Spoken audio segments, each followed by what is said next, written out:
Hello everyone, स्वागत है आपका अपने यूट्यूब चैनल बीएड कोर्स में। मैं डॉक्टर नीलिमा।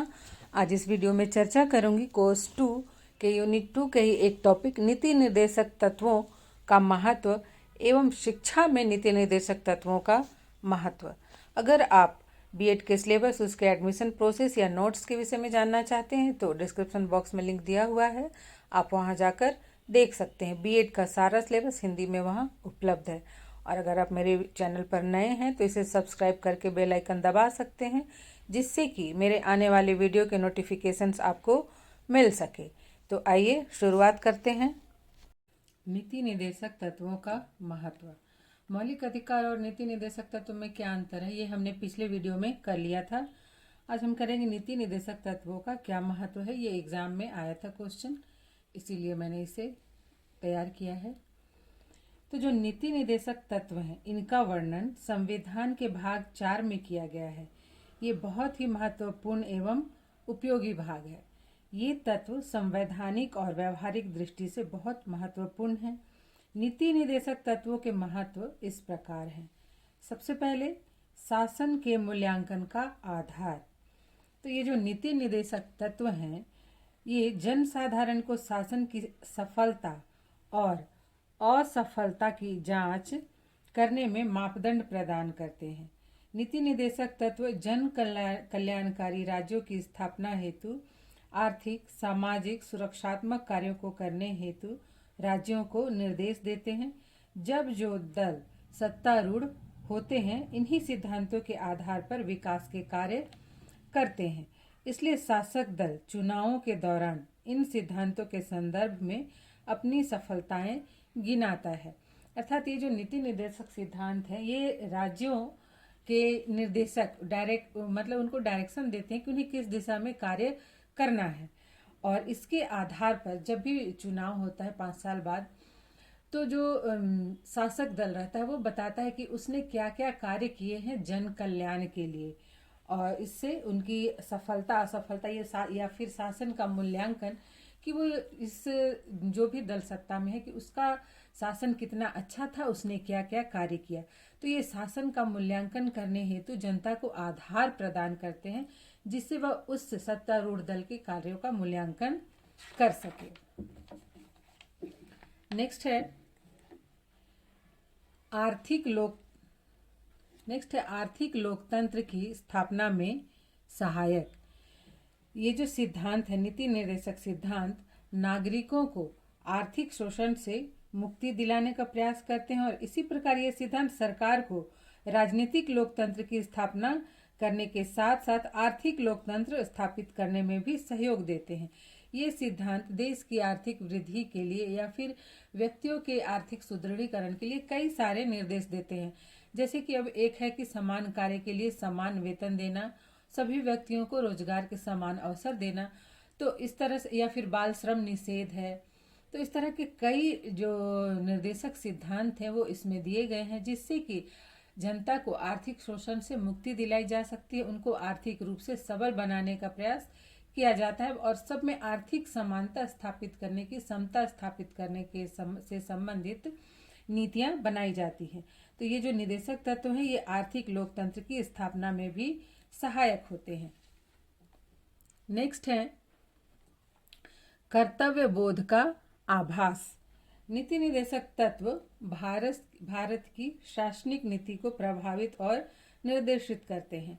इनका उद्देश्य ही होता है राज्यों या शासकों को नागरिकों के संबंध में आवश्यक नीतियां बनाने के लिए निर्देश के रूप में सुझाव देना। अर्थात नीति निर्देशक तत्व हमेशा शासकों को उनके कर्तव्य बोध कराते रहते हैं, जिसके फलस्वरूप कोई भी राजनीतिक दल या सत्ताधारी दल अनिष्ट कार्यों के प्रति उन्मुख नहीं होता है। अर्थात ये जो तत्व हैं, ये शासकों को आभास दिलाते हैं कि उन्हें क्या करना है, जन कल्याण हेतु उन्हें कौन कौन से कार्य करने हैं या फिर किन नीतियों का निर्माण करना है। अब नेक्स्ट है संविधान की व्याख्या में मददगार। तो ये जो राज्य के नीति निर्देशक तत्व हैं, संविधान के प्रकाश स्तंभ कहे जाते हैं तथा संवैधानिक व्याख्या के कार्य में न्यायपालिका द्वारा उन्हें उचित महत्व दिया जाता है। राज्य के नीति निर्देशक तत्व संविधान की व्याख्या में भी सहायक सिद्ध होते हैं। अर्थात संविधान किस लिए बनाया गया है? संविधान जन कल्याणकारी राज्य की स्थापना करने हेतु, लोकतांत्रिक मूल्यों का विकास करने हेतु, इस तरह से कई उद्देश्यों को लेकर संविधान बनाया गया है। तो उसी की व्याख्या ये नीति निर्देशक तत्व करते हैं। नेक्स्ट है जनमत की शक्ति। तो ये जो नीति निर्देशक सिद्धांत है, इनके पीछे लोकमत या जनमत की शक्ति होती है। इन्हें न्यायालय द्वारा लागू नहीं किया जा सकता है।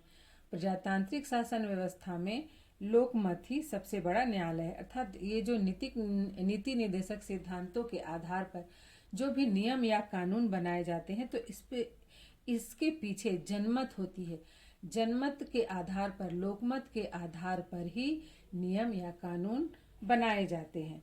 और ये जो नियम बनाए जाते हैं, इन्हें न्यायालय द्वारा लागू नहीं किया जा सकता है, जैसे कि मौलिक अधिकारों के संदर्भ में हम जानते हैं। नेक्स्ट है कल्याणकारी राज्य की स्थापना में सहायक। तो ये जो नीति निर्देशक तत्व या सिद्धांत है, इनका उद्देश्य ही होता है लोकतंत्र को वास्तविक बनाने के लिए राज्य को सामाजिक, आर्थिक, राजनीतिक एवं सुरक्षात्मक आधार प्रदान करना। इसलिए कोई भी सत्ताधारी राजनीतिक दल राष्ट्र कल्याण की गति में किसी प्रकार का रुकावट उत्पन्न नहीं करते, क्योंकि सभी को संविधान के नियमों का और इन नीति निर्देशक तत्वों का पालन करना अनिवार्य है।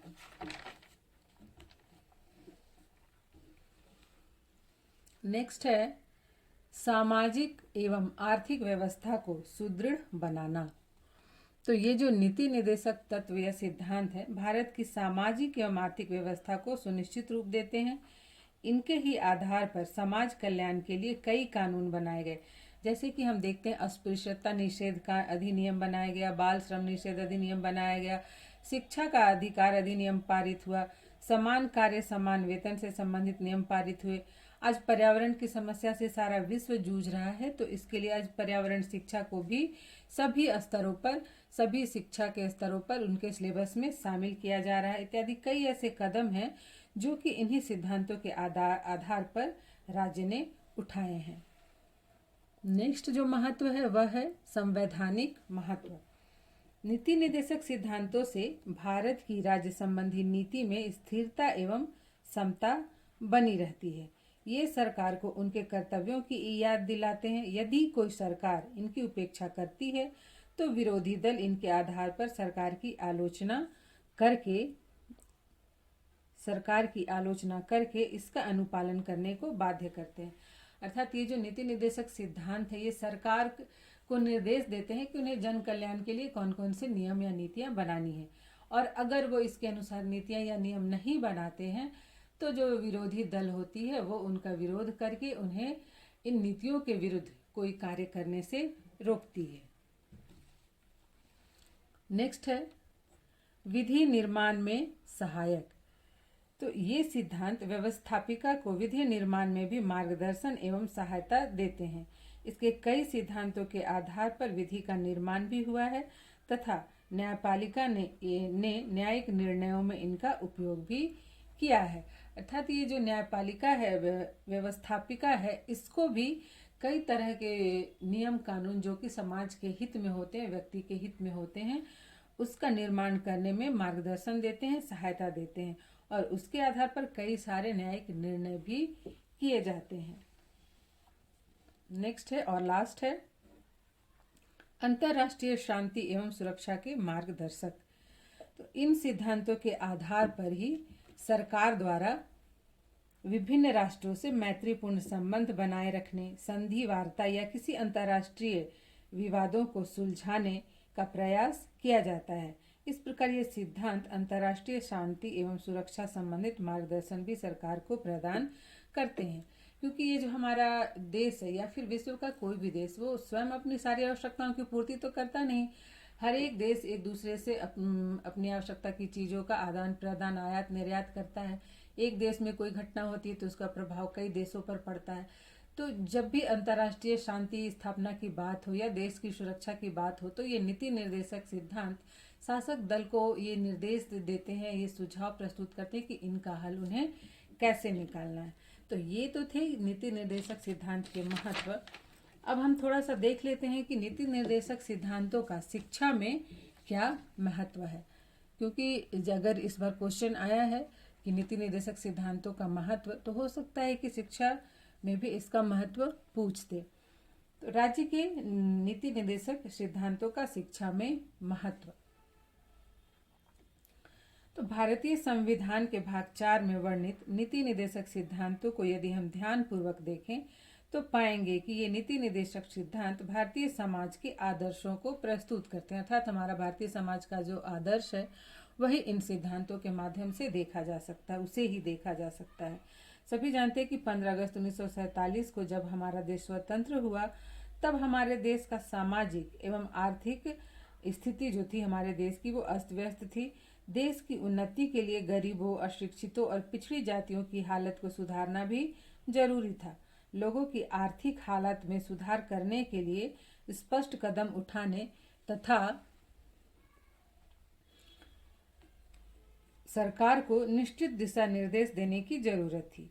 इसीलिए संविधान में संविधान निर्माताओं ने नीति निर्देशक सिद्धांतों को शामिल किया।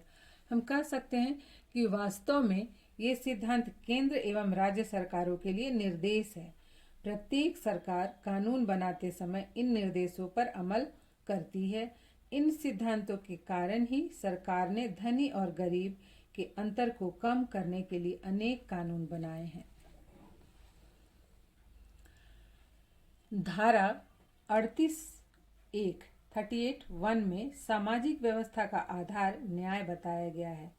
न्याय का सभी क्षेत्रों से गहरा संबंध होता है और शिक्षा भी इससे संबंधित है। तो इसमें शिक्षा के क्षेत्र में कई धाराएं हैं, जो कि कई धाराओं के संदर्भ में केंद्रीय एवं राज्य सरकारों ने कई अहम कदम उठाए हैं, जो संक्षिप्त में इस प्रकार से हैं। धारा 38(1) कल्याण संबंधी कार्य, धारा 40-43 पंचायती राज तथा प्राथमिक शिक्षा की व्यवस्था, धारा 41 शिक्षा की विशेष स्थितियों में अधिकार देना, धारा 45 शिशु शिक्षा तथा पालन पोषण करना, धारा 46 अनुसूचित जातियों तथा जनजातियों के लिए शैक्षिक सुविधाएं प्रदान करना, धारा 47 स्कूलों में दोपहर के भोजन की व्यवस्था करना, और धारा 48A पर्यावरण शिक्षा की व्यवस्था करना, और धारा 49 स्मारकों का संरक्षण, जो कि हम शिक्षा का एक उद्देश्य मानते हैं। वो हमारे धरोहर हैं, हमारी संस्कृति के वो धरोहर हैं। तो ये थे नीति निर्देशक सिद्धांतों का महत्व एवं शिक्षा में नीति निर्देशक सिद्धांतों का महत्व। आशा करती हूँ आपके लिए हेल्पफुल होगा। आज यहीं तक, मिलते हैं नेक्स्ट वीडियो में। अगर आपको ये वीडियो पसंद आए तो लाइक और कमेंट करके मुझे अवश्य बताएं।